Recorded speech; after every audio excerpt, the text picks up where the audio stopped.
All right, so if you have been searching for a super fun short travel trail bike, Trek's new Gen 4 Top Fuel might just be the bike for you. Stay tuned to find out our long-term views. Oh yeah, and the gas, like.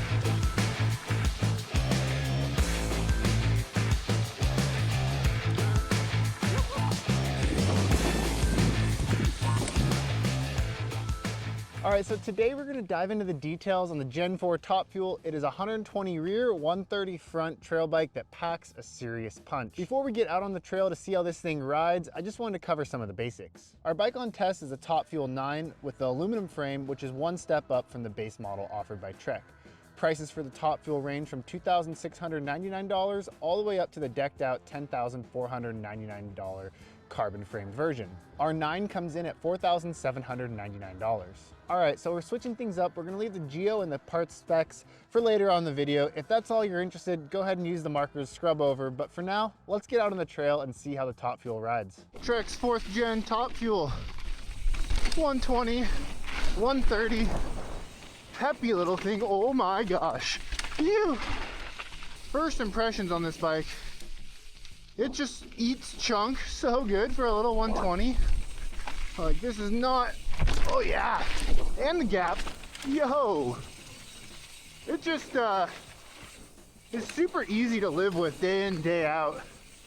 Had a lot of time with this bike, and it just like makes you want to go ride. And any bike, I think, that really instills that like joy is a great bike, regardless of your personal preferences. Phew! Oh my goodness. A little greasy in the shadows. Oh man, so playful. I think one of the things that really draws me to this bike is just how good it feels across a variety of terrain.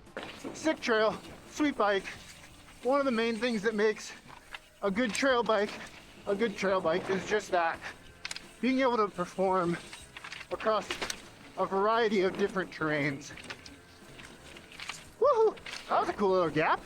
And while I would say maybe at times my overall trail speed is slower, you definitely don't have that, oh, I'm going slow sensation, or the bike's holding me back. Oh, that's a crosswind. Holy smokes. Just like this trail. It's kind of high speed, pretty chunky, but then also has some flat sections. You really gotta work for your speed. Oh God, no enduro turns with these brakes. That was a mistake. This bike just as in the tech, in these corners, man, it's so good.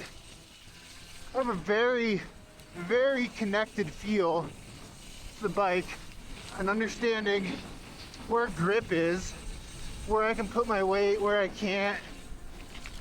And being in a short travel, or the travel so short, when you pump out of corners like that, you just gain so much speed.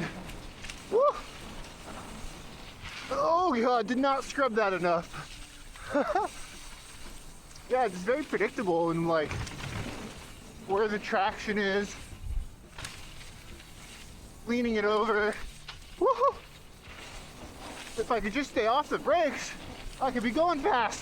Aluminum frame, aluminum wheels. Not much plastic on this bike except for the bars I put on, just trying to get a bit more rise out of it. Just wanted to touch on some brief notes I found while climbing this thing. The weight is very reasonable for, like I said, having all metal parts. It's right here is the actual weight. I've never felt this bike to be heavy or climb heavy, ride heavy in any sense of the imagination. As far as cockpit goes, the stock bike comes with about 20 mil of stem spacers from Max, and I still wish brands would continue to leave those steer tubes a bit longer, especially if they're not putting high-rise bars on it. And these Gunnison Pro tires roll exceptionally well. Like, it feels like I have to put so little effort to get up to speed, clicking up into 5th right now. They do like to pack up in kind of these weird shoulder season conditions. They definitely don't clear mud, but for a bike of this purpose, They're an absolutely awesome choice. My climbing position is fairly upright, don't have a ton of hand pressure, just overall pretty comfortable, and the feeling of going up on this bike is just very rewarding. When you get on the gas, it goes. Very snappy, very manageable when you get on that power. I found myself aiming for the, as the crow flies, quickest way up the climbs, like this shoot fire road thing. There's a beautiful climb trail just to my left, but this is about a fifth the amount of time, but it's horrendously steep and slippery. And yeah, every ride I've been out on, I've just chose this. All right, so when it came to getting the bike set up to hit the trails, up front on the 34, I landed at 86 PSI with 2 reducers, and the grip damper kind of set right in the middle on the lever. I found that that was a nice balance of small bump performance, but also enough support when things got rough. Out back, 176 PSI in the shock. One thing to note, I did run the rebound fully closed. I found the tune to be quite fast, even at that lower pressure. Yeah, it was just something I kind of struggled with, and that was even riding through the winter in the cold temperatures. I just really couldn't get that shock to slow down quite as much as I would like, so heavier riders, that might be something to take into consideration. So where the rubber meets the trail, these Gunnison Pros by Bontrager, I ran at 23 front and 26 rear, which I am very much surprised, as they are a legit trail casing tire. Honestly, outside of the bike's performance, one of the standout things that I really came to enjoy about this bike were the tires. They were just predictable, rolled fast, all that kind of fun stuff. Something I did not expect, as I haven't really gotten along with Bontrager tires in the past. With Trek's MinnoLink, there is the option to run this in a high-low setting, which does change the progression, and we'll get into the details on the technology later. For most of my rides, I spent in the low position. I did try out the high, and while it was totally fine, I just wanted a little bit more ramp up at the end of the stroke, and so the low really fit the bill for me. All right, well, let's move into the geometry on this Top Fuel. All the numbers I will be quoting are with the bike in the low position. Our size large comes in at a 477 millimeter reach with a stack of 612 millimeters, a head tube angle of 65.5 degrees, effective seat tube angle of 75.9 degrees, a bottom bracket drop of 32 millimeters, chainstay lengths of 440 millimeters, and a wheelbase that is 1,227 mil. All right, I wanted to take a moment to dive into some of the key features found on the Top Fuel. On this Generation 4 model, Trek's MinnoLink allows for the geometry and leverage rate adjustments. In the low position, the bike features a 19% progression rate, offering more support at the end of the stroke. While in the high position, this pairs the bike with a more linear feeling and a 14% progression rate. The bike's down tube storage has also been updated, providing more room for snacks and essentials when out on the ride. Additionally, Trek has approved this bike to be fitted with a longer stroke shock, offering 130 mil out back and pairing that with a 140 millimeter fork. The bike also can be ran in the high position with a 27.5 inch rear wheel. All right, let's break down and get to know some of the components on this Top Fuel 9. Up front, there's a Fox Rhythm 34 with the grip damper. Out back, there's a Fox Performance Float DPS. As far as the drivetrain goes, it is a SRAM GX Eagle Axis T-Type.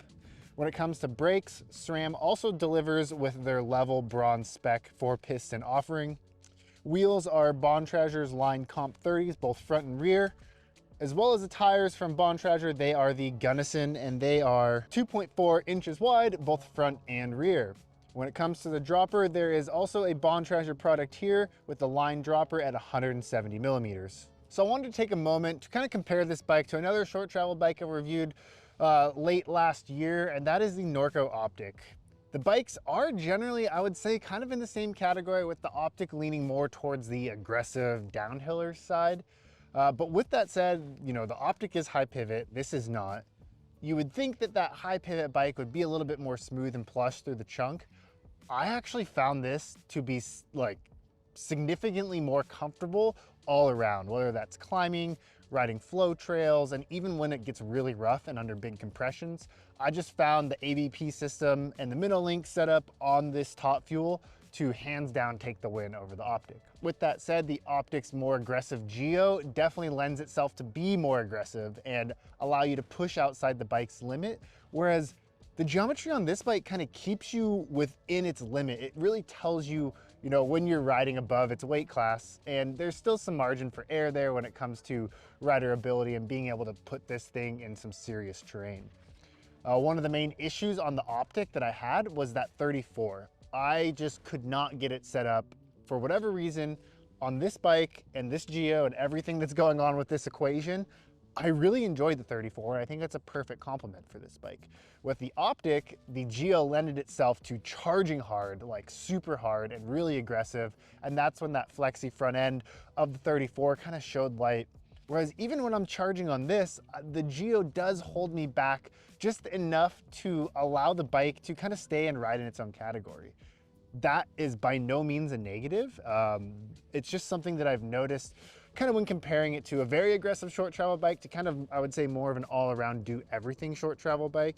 It's hard to say. Like the optic, when it was great, but then when I was struggling with setup or riding new terrain, it was a little hard to get fine-tuned. And once I put double downs and think about putting a 36 on it, you may as well get a sight in that category.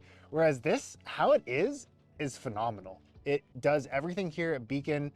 I've very much enjoyed bigger days on it. That ABP system out back is super smooth on kind of chunky climbs where it's just chattery, but then also gives you support when you're up and out of the saddle. I'm definitely not the climbing guy, but this bike keeps that climb anxiety away. I wanted to circle back and just touch on a couple of the things that really impressed me with this bike.